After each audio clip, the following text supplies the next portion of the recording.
Without the chamber, I don't know where we would be.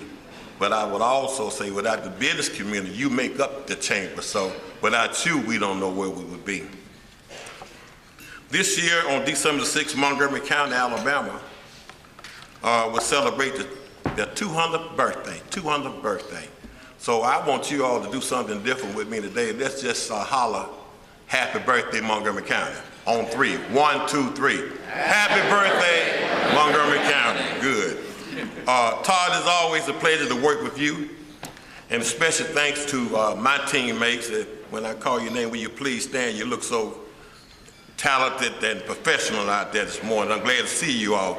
Dan Harris, Vice Chairman, Andrew Hall. I saw my good friend Rhonda Walker. Where is she? Why are you sitting way back there? She's the one that keeps us all straight, Rhonda Walker. And the whole county commission team, will you all stand?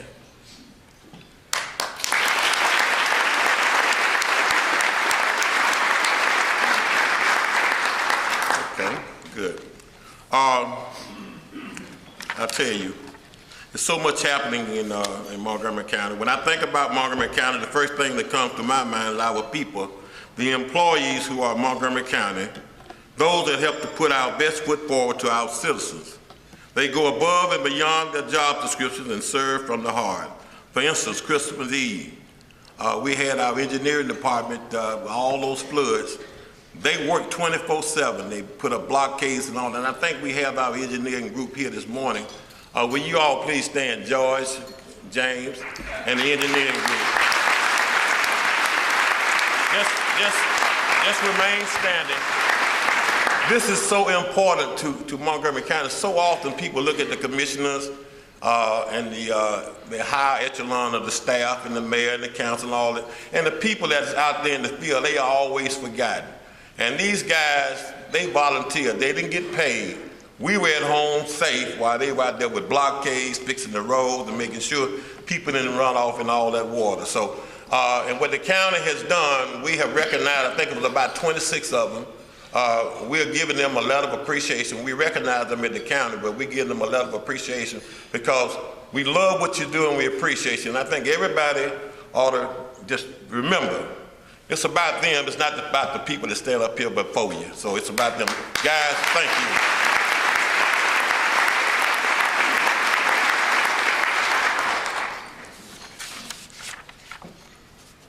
Our county employees represent the thread that runs through the administration. A belief that public service is a noble calling is what makes Montgomery County special.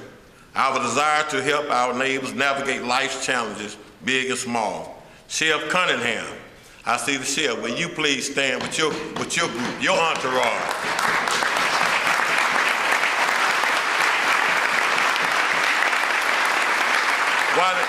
While the sheriff is standing, let me tell you what all the things that he's doing. In 2015, the Montgomery County Sheriff's Office implemented the Smart 911 service into their dispatch. He has taken charge of making sure that all citizens of rural Montgomery County have a way of being able to contact law enforcement or EMS providers by just dialing 911. Smart 911 allows them to create a profile so that in the event if they need to dial 911, the dispatcher already knows the person's name and their medical condition. The county commission funded this service for the sheriff's office dispatch center during their upgrade. They also advanced the automotive vehicle locator system, which allows their dispatchers to send the closest unit to the scene of a crime or accident. With this new technology, our citizens will see a quicker response time for emergency calls. In 2015, the commission provided the funding for 25 new vehicles to replace the sheriff's worn-out patrol cars. Not only did we upgrade their vehicles, but also the technology that's inside of them. Each unit is equipped with over $27,000 in computers and video cameras. And our deputies they have body cameras to help reduce the number of officers versus citizen complaints. The sheriff's office worked with the commission to get a mobile app for smartphones. This allows citizens to check for warrants, see the sex offenders registry, and much more. These are just a few areas where the sheriff's office is making sure that the citizens in Montgomery are kept well informed and have the resources at their fingertips. Sheriff Cunningham should also be commended for his community outreach. 2 weeks ago, the sheriff invited Montgomery County employees to volunteer their time to help clean up and organize the Habitat for Humanity Restore, which is a warehouse of building materials used for construction of new Habitat homes. 26 employees and their families came out to help. In October, they provided 2,500 children with a safe environment for trick or treat. In November, they collected toys for needy children. They will be hosting an Easter egg hunt to children next month. The sheriff and his team know how to execute the core responsibility while never losing sight of the fact that we are called to be part of a larger mission as well. Thank you, Sheriff, and your group.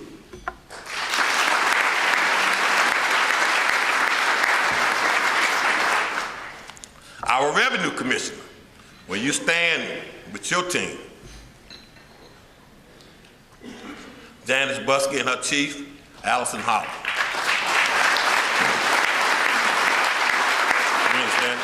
Our Revenue Commissioner, Janice Buskey, has done an outstanding job in the collection of our property taxes. She has reported that the total revenue collected from property taxes for 2015 increased by 4.2% from the prior year.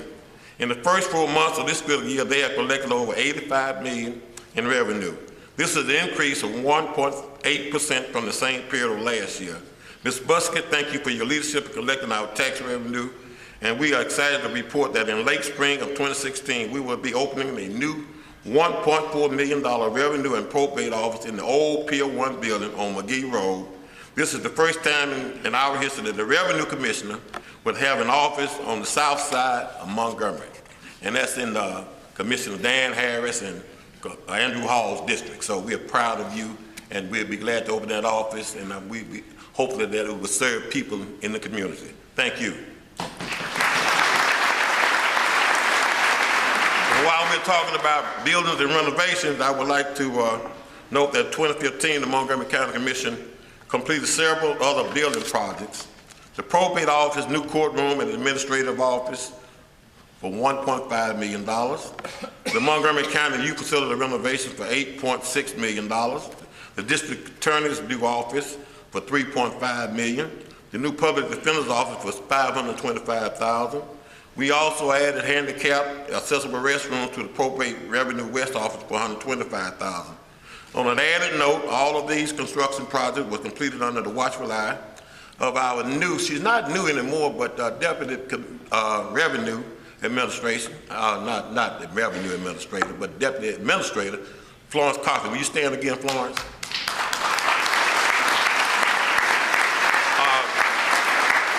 We were very pleased to gain somebody like Florence, a former U.S. Marshal, attorney, and all those other good things, and she's just been phenomenal with the Montgomery County Commission, and we just appreciate your professionalism. Thank you. Through the efforts of probate Stephen Reed, the county recently received a mental health grant, and I don't think the probate judge is here, but Trey, will you stand up for the probate office? All right, that's the chief clerk. Out of 75 applicants, Montgomery County is one of only 5 to be awarded this national recognized grant by Substance Abuse and Mental Health Services. This award will bring trained facilitators to Montgomery to work with our law enforcement, mental health, judicial, and other community service providers to look at our mental health system, identify the gaps, and come up with a plan to improve mental health access in Montgomery County. Montgomery County young district attorney, Mr. Darrell Bailey, will you please stand, if you and your people that's with you.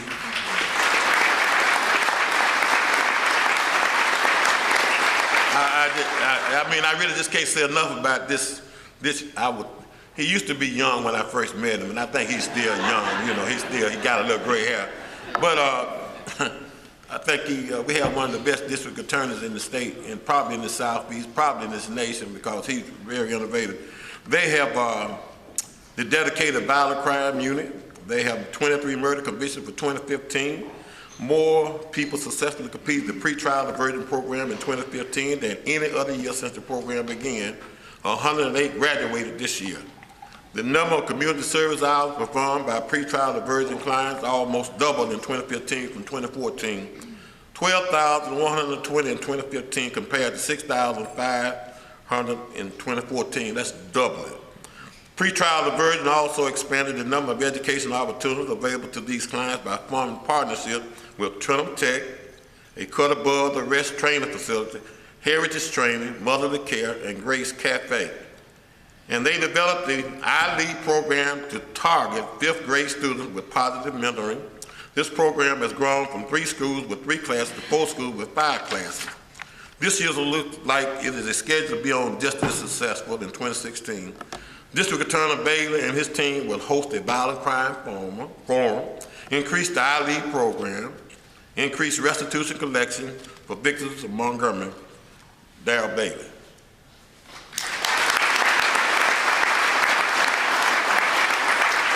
The County Commission cares about Montgomery's children and is always looking for ways to positively impact lives.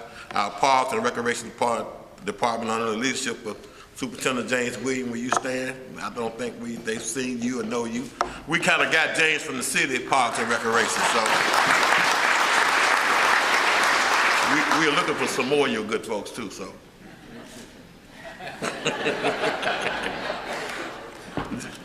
Parks and Recreation touched the lives of over 400 children last year during the summer program. Reading on Wheels, Youth Outdoor Adventure, the National Recognized Science, Technology, Engineering, and Math program, which encourage interest in hands-on activities and scientific experiments. We are currently working on a master plan for a full-scale park on the west side of Montgomery. The residents of West Montgomery have waited long enough for a neighborhood park, and we're excited that we will have that park in 2016. Last summer, we hired 37 students for our summer workers program, placed them in jobs throughout the county, and gave them valuable hands-on work experience in a professional environment and a paycheck. Our School to Work program allowed many of these students to continue to earn a paycheck and receive a grade and class credit for experience in the workplace throughout the school year.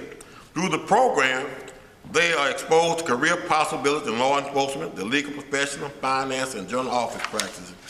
And the commission is now proudly partnering with Reverend Kyle Searcy. Is Reverend Searcy here this morning? I don't see him.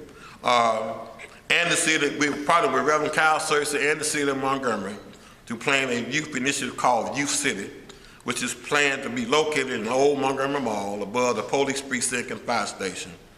This program will directly serve children ages 5 to 18 in a safe education and recreation facility.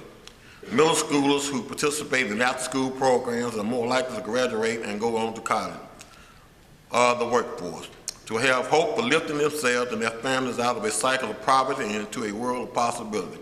Youth City and the county's youth programs will provide that hope.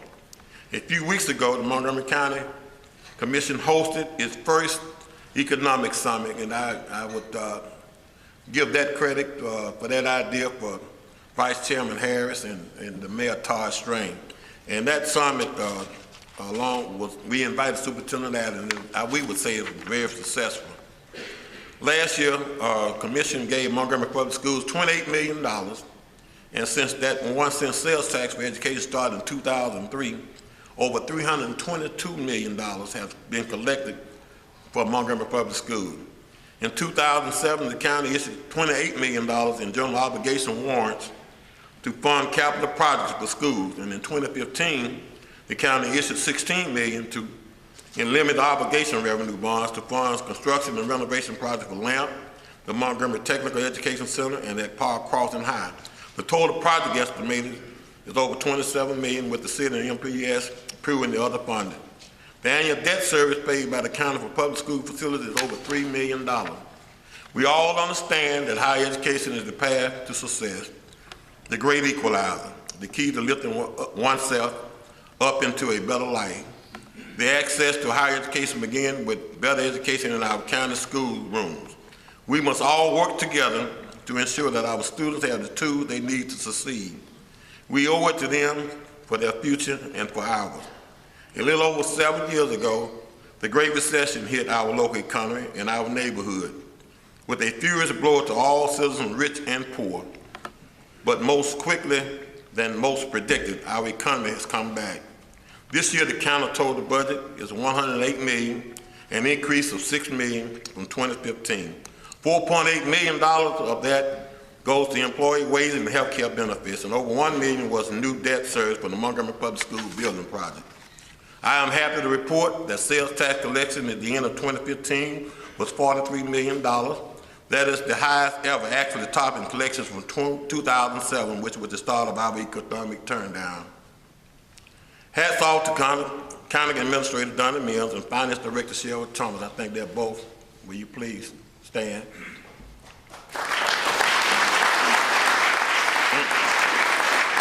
And why I like to boast about this, Montgomery County is the capital city, but each year, Montgomery County, through the state examiners, has the best audit of any county in the whole state of Alabama. So I think you ought to give these guys another big round of applause. In 2016, I promised that the County Commission would continue to be a government with soul. We must see beyond the numbers on the budget and understand that those numbers represent real people who are asking only for a little help. We will continue to fight to improve the life condition of those who struggle with great determination, not to get ahead, but merely to keep their heads above water. Therefore, we will continue to partner with the City of Montgomery, the Chamber, the state, to bring good paying jobs to our area so that families will be able to live the lives that they dream. Today, new existing industries are driving economic future with jobs we could not have envisioned just a few years ago. In 2015, we added almost 1,500 jobs, over $150 million in new investment to our community, along with 16 existing industry expansions. While this is outstanding news, our work is not over. We must continue to recruit new businesses and support our existing businesses so that we can continue to create jobs for young people who are growing up in the county, who have always called this home. Our children should not have to leave Montgomery, Alabama to find employment. Montgomeryans don't look at government as federal, state, and local, Democrat, independent, or Republican. They look at all of us as their elected officials, the people they are counting on to make a difference in all of their lives. So now we find ourselves at the proverbial fork in the road. We can go down the path that we've been on for far too long. It's an easier trail, and we can continue to do what we've been doing for so many years, or we can take the other road, the path to closing the inequality gap, take on the big challenges and getting results. That's the path I choose today, and I ask my fellow elected officials to join me. We've got one chance to get it right. Let's seize it. Thank you. God bless Montgomery County and all the people that live in the great county of Montgomery, Alabama. Thank you. Now I'll call on the mayor of the city of Montgomery, Mayor Strange.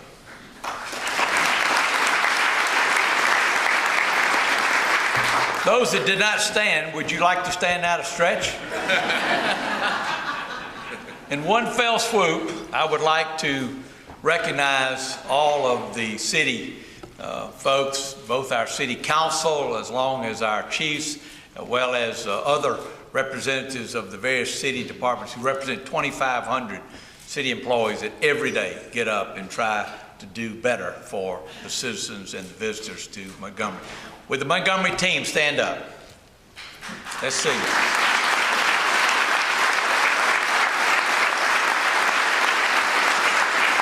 We've got chiefs, we've got city council. Lou, did you stand up? Did you stand up? Charlie is getting an independent stand. That's good. Thank you very much. He's representing the city council. Lou Alachi is one of those unique individuals, and we have some others, Scott Kramer, that we're trying to save dollars for our citizens in the city and the county, but at the same time get efficiencies and get better results. And Lou is one of those that runs both IT for the city and the county. Scott Kramer runs risk management under Anita Archie for the city and the county. And we'll talk a bit about Lou a little bit later as we talk about the cyber initiative. But those are the kind of things that Elton has talked about in this partnership that we are going down. And I'll hasten very quickly to tell you you that it's not anything about metro government. It's about doing better for our citizens, saving money and getting better services. 2015 was a good year for Montgomery, and I will say right off the bat, and Elton didn't say this, but anybody that's in the city of Montgomery is in the county of Montgomery. So these are our results. It's not the city's results or the county results, it's our results. And we know that 2015 was the year of celebrations. We had the 50th, and we had the 60th, and we had the Camellia Bowl, and we had the Fire Combat Challenge. And each and every one of those not only had great economic impact for us and viability, but the world saw in different venues Montgomery, Alabama at its finest, at its best, because the world was watching some celebrations and some events that were done well, that were done peacefully, and that were done in unison with all of us together. And that includes our state partners. That includes our federal partners, because there was a lot of effort that went into that. I'll just spend a moment on the Camellia Bowl, because there's a few more facts that we've just learned in the last couple of weeks that really hadn't been talked about before.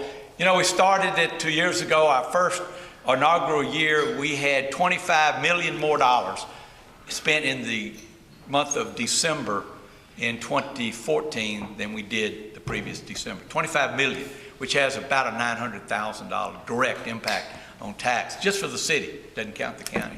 Well, I was really concerned when we moved into December of this year, because how do you top that?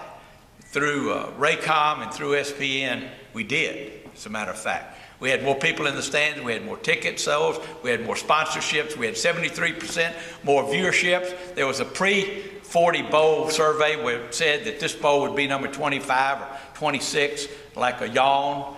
We ended up being number 11 in the entire 40 bowl lineup, which speaks volumes about what the rates are going to be for advertising next year and the excitement. You can't buy that kind of exposure that we had. Just a minute about the economic viability. Last year we crashed through $100 million for the first time in sales tax, which is about 40% of our total revenue. We crashed through $100 million. It was the first time we've ever done it. 98 was the previous. In January of this year, which is really the December numbers, we had $10.2 million in sales tax. That's the second highest that we've ever had. The highest was 10.24, and that was in the same month in 2007. That was a pre-recession number. I see our auditors, you agree with those numbers? Thank you very much. I appreciate that. We, for the third year in a row, lead the state in hotel occupancy. Don Hathcock and the Convention and Visitors Bureau under the Chamber doing a great job. As is our Sports Commission, as are our other industries that are bringing in people to visit with us. We had occupancy at 73, 74% downtown. We had occupancy about 74, 75% at East Chase, which directly leads to 3 new hotels that we will be announcing over the next 45 to 60 days. That will move us up about 200, 250 hotel rooms, which takes us to the next echelon, and we'll then be able to vie for some other stuff. And guess what else it led us to? The most important thing that happened in 2015.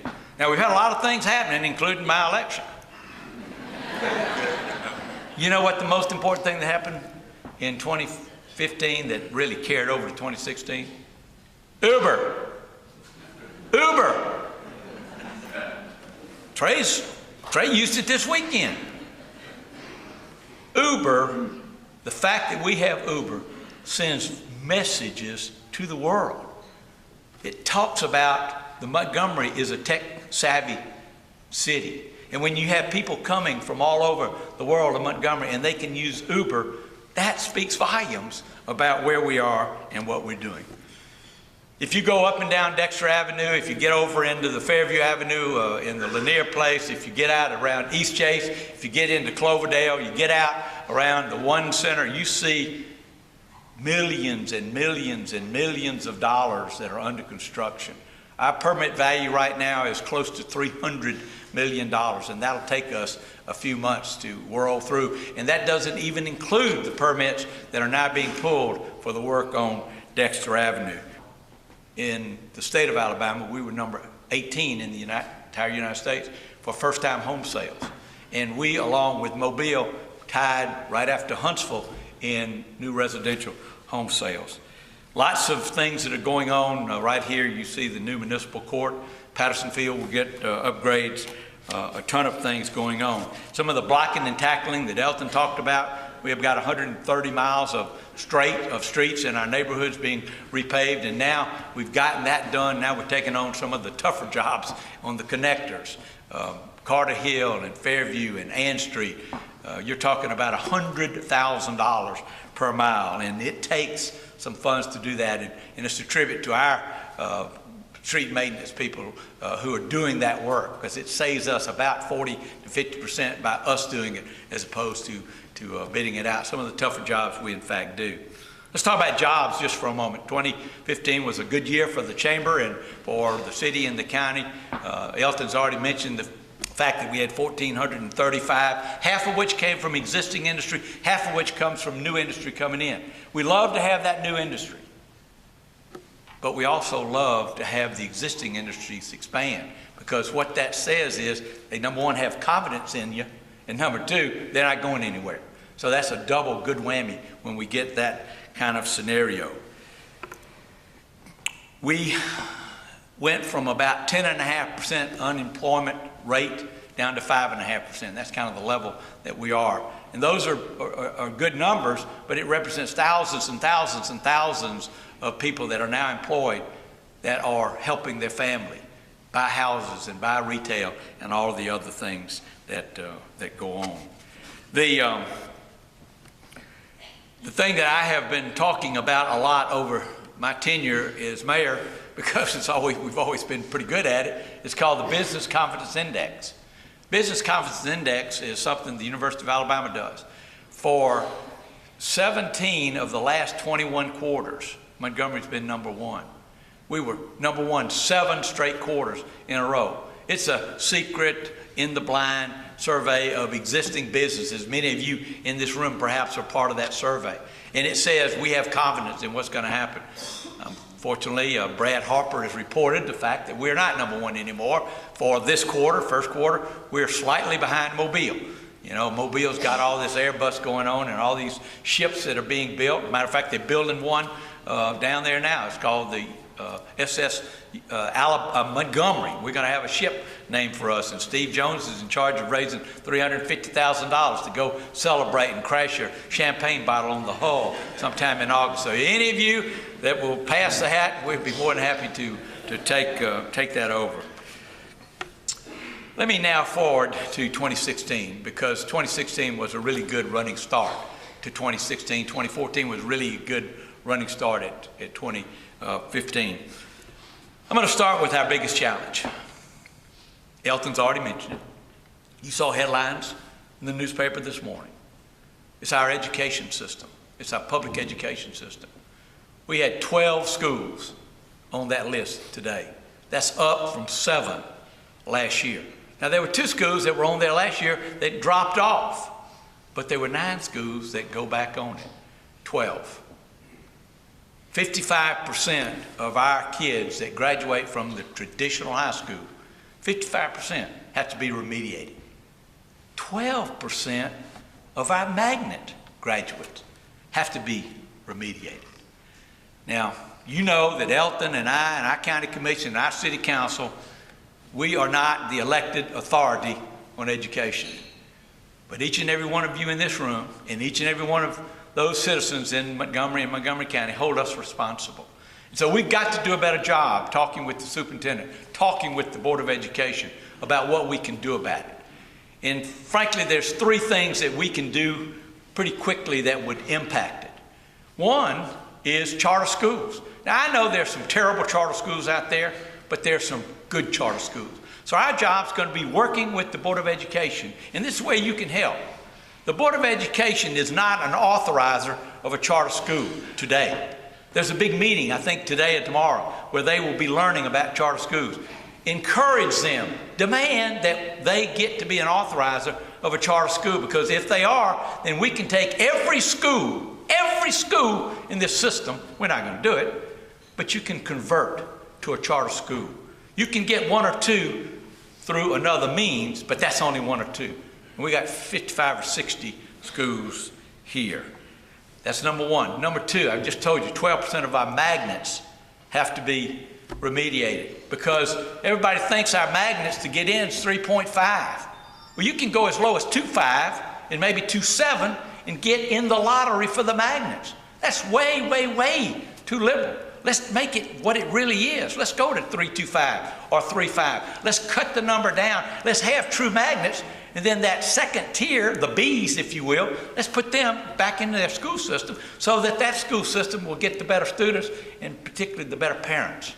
So that's an area that we can be involved in. And yes, we got a lottery because the DOJ says we do, but let's use our political influence in Washington, which we have great political influence with Senator Shelby and Senator Sessions. Let's see if we can't figure that one out. Let's do what Huntsville is doing. Huntsville had one school. They had about 5 or 6 on the list last year. They got one.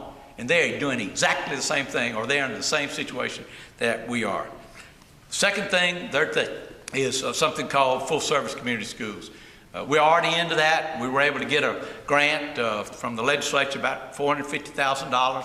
County and city worked on that, as did the Board of Education.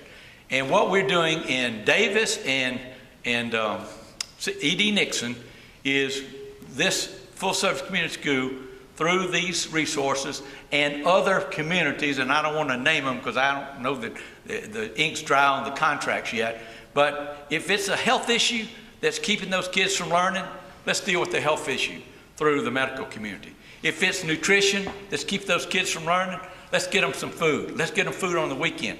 If it's just a lack of understanding, let's let some of our colleges have tutors and mentors. And it may be you got to go to Saturday school. It may be that you come. And yeah, if you got a parent or not have a parent that maybe doesn't have that high school to do, let's do a GED in that particular school. That's what full service community schools. And Camille Finley, Chief Finley's wife, is leading that charge with the Board of Education. That's going to be a huge, huge thing. But at the end of the day, people in this room and the 206,000 in this city and the 225,000 in this county have got to say enough is enough. We've got to do better in education. Let's go on to some of the really good things that are happening. Y'all know that Hyundai has $4.8 billion. My friends pay extra to get this perfect table right here on the right. They are leading. Did you know that the Hyundai ad in the Super Bowl was the #1 ad of all of the Super Bowls? That gives notoriety. That's because we got a really good president, President Kim. He single-handedly directed that Super Bowl ad. That was a great, great job. But that $4.8 billion now is even going to get better. Because as we well know, they produce 400,000, but only car units. And we know with gas going this way, car sales are going this way, and truck sales are going that way. And so they've been able to work with their leadership, and we will begin to produce this summer SUVs. And the amount we produce will be predicated on what the market says. But it puts a foot in the door so that we don't have to have worry about the car side of the equation. Now we've got flexibility. That's really a good thing for Steve Quast sitting over here, the 3-star, my favorite 3-star general. Maybe my favorite general, I don't know. My father-in-law was a 1-star, so I guess he would have been my favorite. Steve Quast 2 years ago at a chamber function painted a vision for us. And that vision was so far over all of our heads that I made an appointment with him and I said, okay, talk layman's language. Tell me what you're talking about.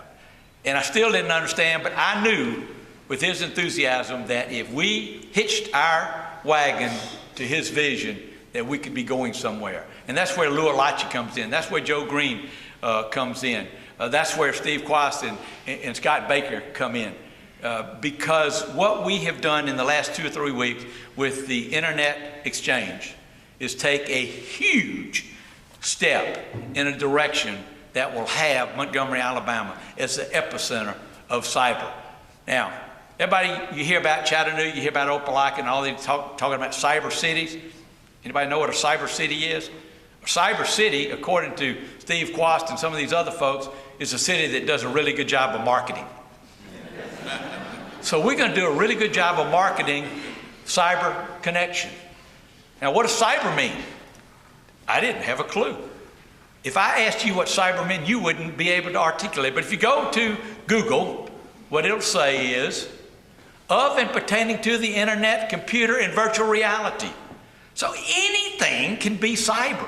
So we, Montgomery, Alabama, Montgomery Cyber Connection, Alabama's initiative to the world, where every residence, every business, every device at the speed of light can have access to the world. We took that great first step. And because of some of the partners that we have, and some of them in this room, we'll be taking some giant steps forward where we can connect. And we don't have to go to Atlanta. We don't have to go to Nashville.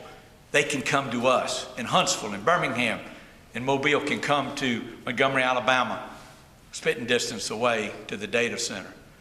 Give you two examples. If the county and the city wanted to connect and talk to each other through the internet, if I wanted to get to Elton Dean and I emailed him, it would go Montgomery, Birmingham, Huntsville, Atlanta, and it would come back. Now, I don't know how long that takes, but several milliseconds. Why in the world would the city and the county have to go to Atlanta to talk to each other? And so now what the Internet Exchange does is lets us talk to each other by going through the Internet Exchange right here at the RSA Center. And here's the biggie. There are Internet Service Providers, ISPs. I'm impressed that I even know that.